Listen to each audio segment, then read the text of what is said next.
Welcome to Comic Fights, and before we dive into our new fight, let's look back at last week. Last week we had Flash Thompson, Agent Venom versus Jason Todd, the Red Hood.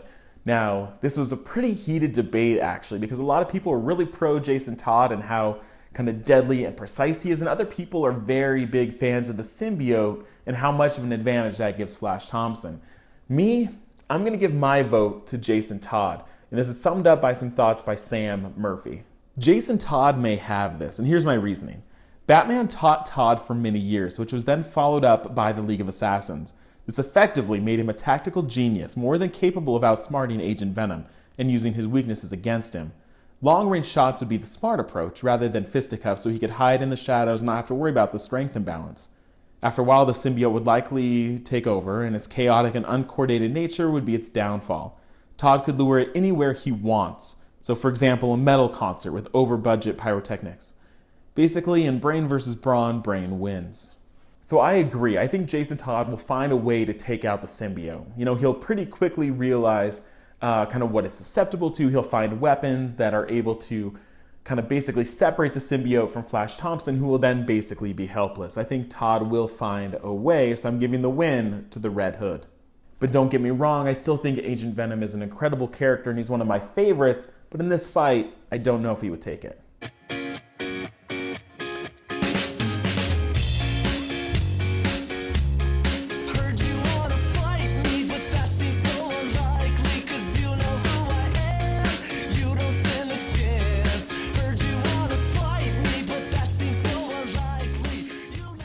So it's Friday, which means it's fight day, and today we have a really interesting pairing, and I think there's going to be some very divisive opinions about this. So this week we have the Black Panther, T'Challa, versus the Batman, Bruce Wayne. So we'll start with T'Challa. So he is empowered by basically the spirit of the Black Panther, and this means he can tap into the memories, knowledge, wisdom of everyone else that has been the Black Panther. This also gives him superhuman abilities. So he can basically see in the dark. He can hear things that are by anyone else unperceivable.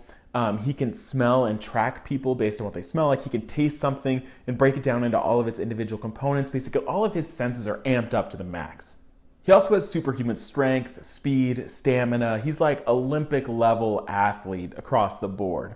He also has somewhat of a healing factor. So toxins, normal earthly diseases don't affect him. He can't come back from a lot of damage, but minor stuff that would take out lesser heroes, not a problem for T'Challa. He's also incredibly intelligent. In the Marvel Universe, he's considered one of the smartest 8 people alive. So he's studied all sorts of things. He's like a scientist. He's a tactician. He has built a suit of vibranium. And vibranium is basically a metal that is able to absorb vibrations. So any sort of bullet, knife, punch, he absorbs, it basically kind of takes that impact and negates all its momentum.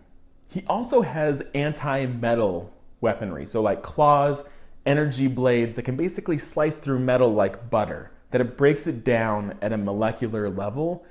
So against metal and armor, he can slice through that stuff easily. He's basically mastered every form of weapon and unarmed combat. He's an incredible martial artist.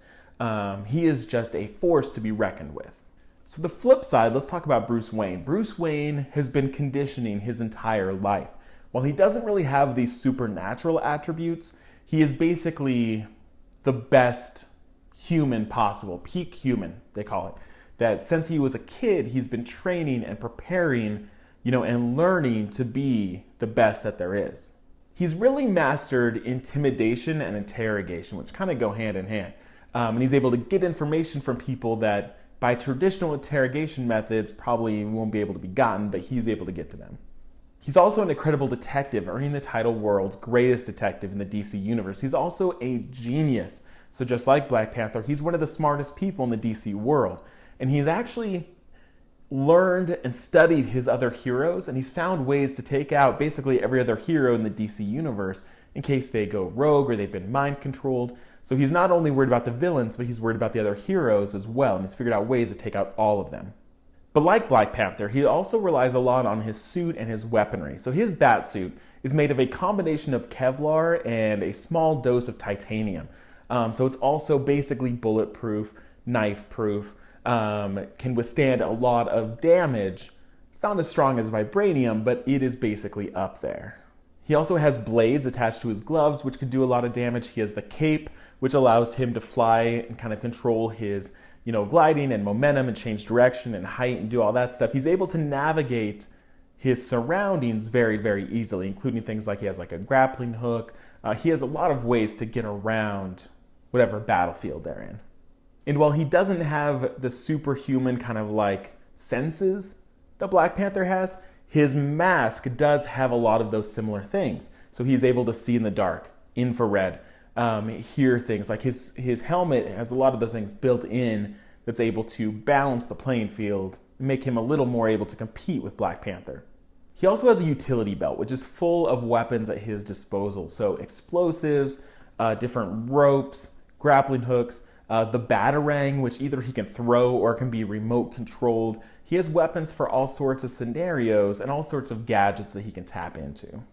So we've basically got two billionaire geniuses who are armed to the max and basically incredible fighting machines. If they had to face off against each other, what do you think would happen?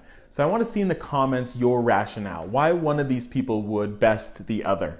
And I want you to use references from the comics. So I want you to say, well, Batman once took out this person, which if he's able to take out these things, he could probably take out Black Panther. Or I want you to say, well, Black Panther, in addition to this other stuff, the spirit of the Black Panther lets him do this. So dig deep into your knowledge about these two characters and give well thought out explanations for who takes this one. Okay? Both of these characters are going to be in the mainstream now, with Black Panther getting his own movie, Batman vs. Superman's about to come out. Who do you think would win? Be creative, use references, all of that below, and we'll see you next week on Comic Fights.